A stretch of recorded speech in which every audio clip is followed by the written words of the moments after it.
Hello everyone and welcome back to Java Forever course. Today we are going to start a new unit called loops, also referred as iterations.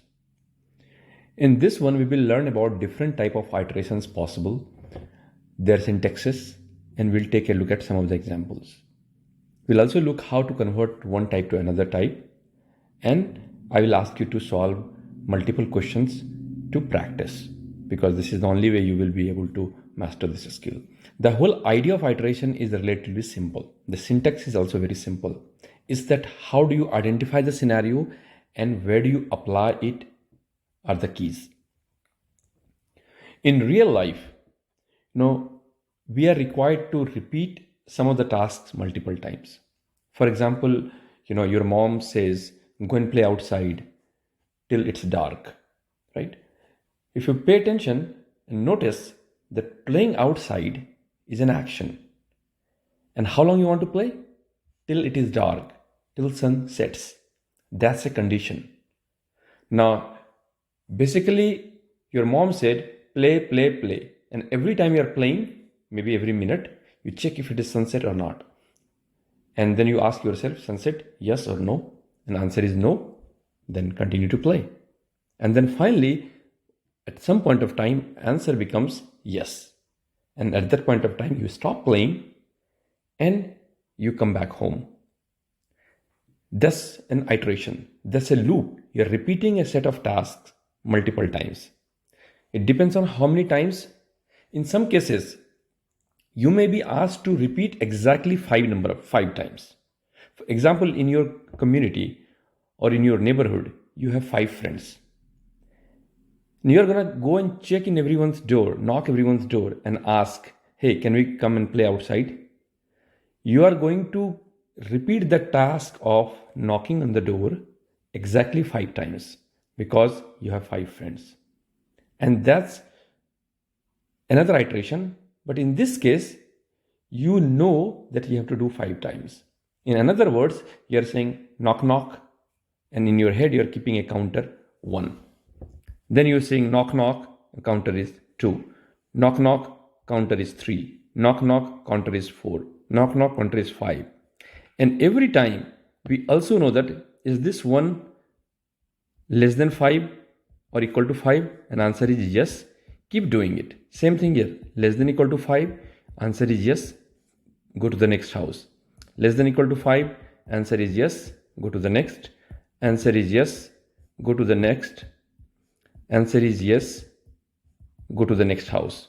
But after this, you exit. You stop doing this action because you know it was supposed to be less than or equal to 5 and you reached your limit. Once you hit your limit, you stop doing what you were doing. That means knocking on the door.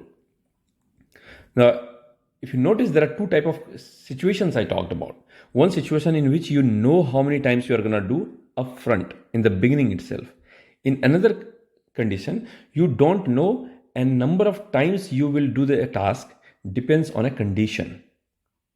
And thus, these two, at a high level, these 2 are the type of iterations we will learn and how to implement it in Java, how to give such instructions to Java to repeat a set of tasks.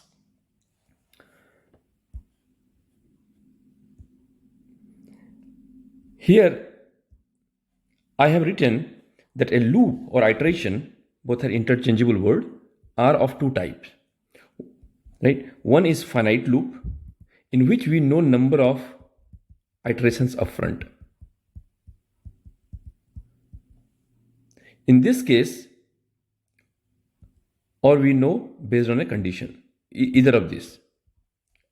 The idea is at some point of time, you will stop doing it. That's what we refer it. So actually I should write this. So a definite end of your tasks or iteration. In case of indefinite, you do not know when you will stop, and maybe you will never stop it. That's called indefinite loop. When will you do indefinite loop? In theoretically, suppose you check on a number and say as long as number is less than 0, keep doing it. And how about if the number never becomes positive? Then you will continue to, you are telling computer to repeat the task till it is more than 0, but then you forgot to change the number, forgot to add it, and number remains less than 0. That's called infinite loop, right? Now, within finite loop, there are two possibilities. One we call it indefinite and another we call is definite. Definite is when you know number of iterations upfront. Like I was still giving you the example of going and knocking somebody's door 5 times on a 5 doors, right? So number of iterations is known upfront.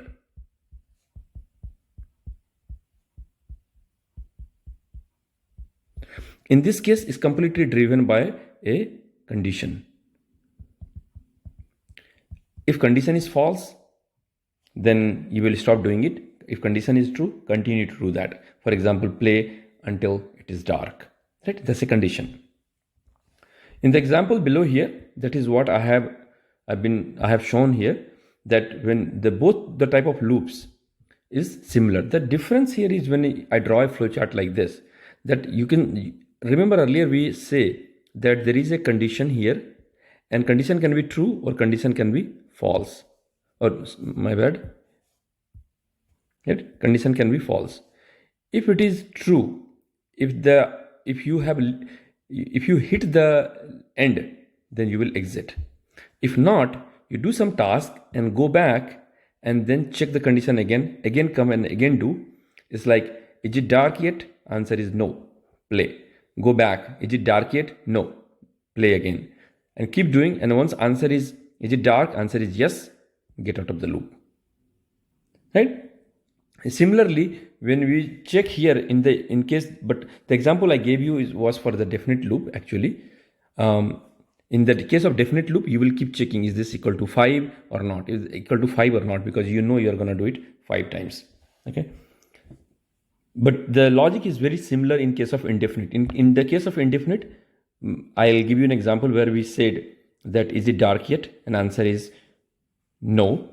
Then is it still sunny? And you can say answer is yes. You go and play. Otherwise, you finally exit. That is how the indefinite loop works. Again, definite loop is what we refer as when we know number of iterations. Indefinite loop is when you do not know how many times. It is possible that 2 times, it is possible 5 times based on the condition. And we'll dig a little more into it. Don't worry about it. We will see some good examples. I wanted to give you a theoretical part of it, of how iterations are useful, how they solve a type of problem, and the type of iterations we have. With that, thank you very much. Go ahead and take the quiz and build your skill. I am going to see you again in the next class. Thank you. Bye-bye. Thanks for watching. Do subscribe and press the bell icon for more videos.